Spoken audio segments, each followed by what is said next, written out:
खुलुमबाय लोगोफोर, गोजोन फुंबिलि बयनिसिमबो। नोंथांमोनखौ गोदान भिडिअआव आरो फिन खेबसेबाव बरायनाय जाबाय। आं दिनै नोंथांमोननि सिगाङाव 24 आसिन 1431 मायथाइ एबा 11 अक्ट'बर 2024 मायथाइनि सानसेनि फानजामुथिखौ फरायथिनो लादों। आसा खालामो नोंथांमोना भिडिअखौ नायना मोजां मोनगोन। गिबियावनो दङ मेष राशि। दिनै नोंथां आरो नोंनि पार्टनारनि गेजेरजों जानथायखौ बोखारनो हागोन। गावनि जिउ लोगोरिजों सम हगारनानै सानखौ रंजा। दिनै नोंथांनि खामानिखौ बाख्नायनो हानायनि गोबां जाथावना दं। नखराव खुसिनि आबहावा थागोन। वृषभ राशि। जुदि नोंथाङा गोबाव समनिफ्रायनो हारसिं दं, अब्ला दिनै नोंथाङा डेटिं एप्सनि गेजेरजों नोंथांनि जुनिया सुबुंखौ मोननो हागोन। दिनै रंजा, खरसाया बांनो हागौ। मावसोमनाय सुबुंफोरा नखरनि माखासे बिबानफोराव जेथो नांगोन। मिथुन राशि। मिथुन राशिनि सुबुंफोरा दिनै मोजां साननाय लाखिनांगौ। जुदि नोंथाङा हमदांनो हायो दि नोंथाङा मोनसे सोमोन्दोखौ सामलायगासिनो दं, अब्ला नोंथाङा बे आयदाखौ नायनांगोन। नोंथाङा नोंथांनि बसजों रायज्लायनायखौ बांहोनांगौ।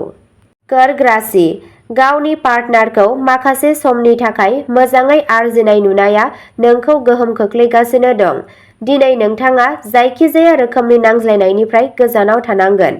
गावनि जिउ लोगोरिजों जेंनाफोरनि सायाव सावराय। सिंह राशि। सिंह राशिनि थागिबिफोरा दिनै गोसोखौ बायनो हागौ। मावख'नि राजखान्थिया नोंथांनि थाखाय गाज्रि जानो हागौ। दिनै गारि सालायनाय समाव नोंथाङा सांग्रां जानांगौ। मोनसे सोमोन्दोनिफ्राय गुबुन मोनसे सोमोन्दोआव थांनो गोख्रै दाखालाम। कन्या राशि। कन्या राशिनि थागिबिफोरा दिनै रुजुजायै रोखोमै रमान्सखौ दिन्थिनो हायो। हारसिं सुबुंफोरा गावसोरनि क्रसनि फारसे बांसिन गोसो बोनो हागौ। बे सानखौ गावनि खर्सा आरो रां बावजानि सानथांखि बानायनो थाखाय बाहाय। जाग्रा आदाराव गोथां मैगंफोरखौ सोफादेर। तुला राशि। आथिखालाव जिउ राहायाव गोबां सोलायनाय फैनो हागौ। माखासे सुबुंफोरनि थाखाय बेयो दावगालांनायनि सम। बांद्राय खामानिनि नारसिनथाय दाला। गावजों गाव सम हगार। राङारि थासारिनि सायाव सानफिननो सम ला।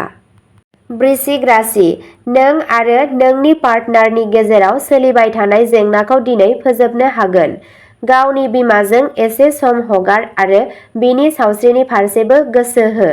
जुदि नोंथाङा एसे गोसो गुदुं मोननो लुबैयोब्ला गावनि लोगोफोरजों माखासे गोजोन बुब्लिफोर हगार।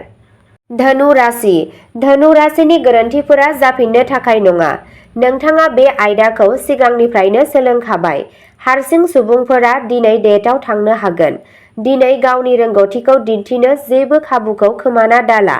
गावनि गोसोआरि सावस्रिनि फारसे गोसो हो।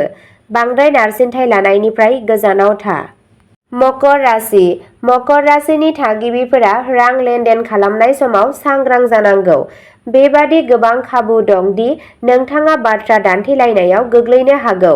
गावनि सालायखौ सामलाय, मानोना बेयो नोंनि जिउ लोगोरिखौ खहा खालामनो हागौ। जुदि नोंथाङा माखासे समनि थाखाय बायजोआव थांनो सानथांखि लागासिनो दंब्ला दिनैनि साना मोनसे मोजां खाबु। कुम्भ राशि। कुम्भ राशिनि सुबुंफोरा दिनै सैथो जानांगौ।